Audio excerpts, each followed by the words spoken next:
how bad his condition was. It was just unspeakable. And when he found out that that couldn't happen, he said, well, if he can't help me, let him at least go back and warn my brothers, because they're doing the same thing I was doing, so that they don't wind up where I am. You see the spirit of evangelism? Here he is in hell, and he wants to evangelize now. It's kind of late for that, don't you think? But yeah, the reality is finally setting in on him. He said, send somebody back. He said, they've got the law and the prophets, meaning they've got the word of God. And if they will hear that, they will live. But if they won't hear the word, they won't hear the one has risen from the dead. And aren't we witnesses of that? Amen. Amen. So that's what that comes down to, ladies and gentlemen. And that's why we have such an urgency today to tell anybody, especially our loved ones, about the need to be saved. My sister-in-law, this lovely lady sitting here, was talking to me about ministering to gay folk.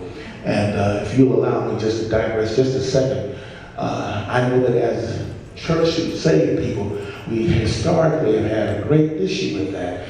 And certainly we understand that homosexuality is an abomination before God. And I was telling her, I said, well, I think some of our further issue is that now it seems like the church is going to be forced to serve the gay population. Now the pendulum has swung the other way and everybody's in favor of gay folk and they ought to be able to come to church and have their weddings and whatnot.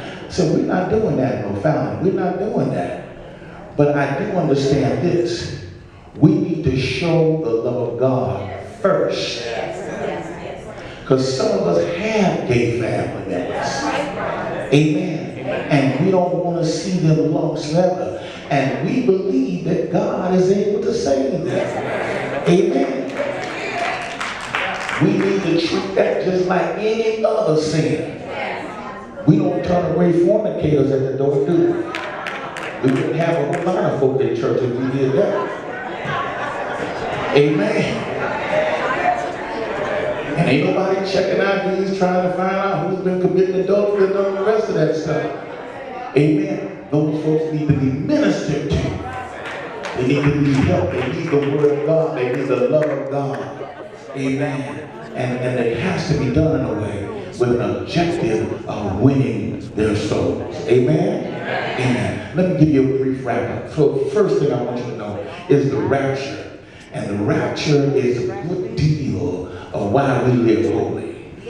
Amen. We live holy because we love Jesus primarily. And I hope that you got to the place where you're not just staying saved because you're scared of hell. You know, sometimes that's what it takes to get us in here. But it shouldn't be what keeps us. You ought to come to the place where you learn Him and love Him enough that you want to be saved just because it's Him. Because I love Him. But now, for the truth, we monitor our lives, we monitor our thoughts, we monitor our activities because we know that the rapture can happen at any time. And it's the reason why we want to live right. We want to be ready when He comes. Amen. So somebody say, well, how can you let them talk about you like that? How can you let the boss just do you like that? How can you smile in the face of that? And you're just thinking about, I'm just staying ready. I'm just staying ready. But in the moment I think, not just the moment I decide to go off and give somebody a piece of my mind, the Lord can come back. I don't want him to find me like that. My God. So that's a whole lot of why we believe in right living. I want you to turn real quick to 1 Thessalonians chapter 4. Amen. I think we would not do you well if we didn't at least read that text. 1 Thessalonians chapter 4 and verse number 13. And we kind of talked a little bit about it yesterday. And our time is just about out.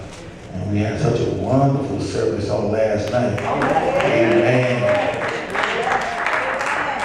And I surely don't want to miss this preacher tonight.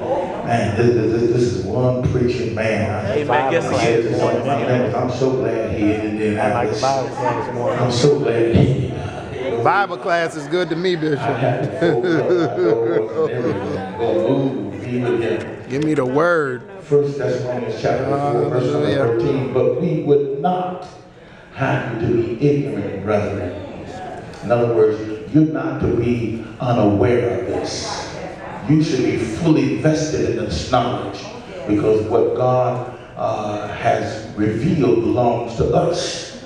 But the things that he has concealed belongs to him.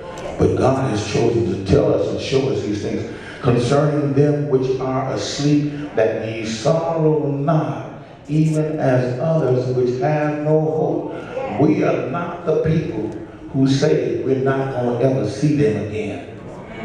If they're saved and we're saved, our separation is only temporary. Somebody say temporary. It's only temporary. Amen. We got godly loved ones who go on to be with the Lord, and you walking with God. One of them, us, died. Well, our separation is only for a short period of time.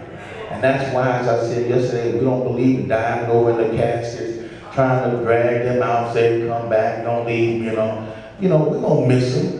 But we ain't going to miss them forever. We just miss them for a short time, all right? For if we believe, now watch this, if we believe that Jesus died and rose again, and you must believe that, even so them also which sleep in Jesus will God bring with him. Did you get that? Now their bodies are in the earth, but their spirits are with him. And he said when he comes back, he's going to bring those spirits back with him. Are you getting that? Okay? All right? For this we say unto you by the word of the Lord, that we which are alive and remain unto the coming of the Lord shall not prevent or hold back them which are asleep. For the Lord himself shall descend. Oh, I'm so glad. He's not sending somebody for us. My God. You know, sometimes when you feel like you have arrived, somebody will bring a chauffeur-driven limousine up to your door, and you think, oh, I'm somebody now. But God ain't sending a chauffeur-driven limousine for you. He's coming back for you himself. Amen. He's coming back himself. My God.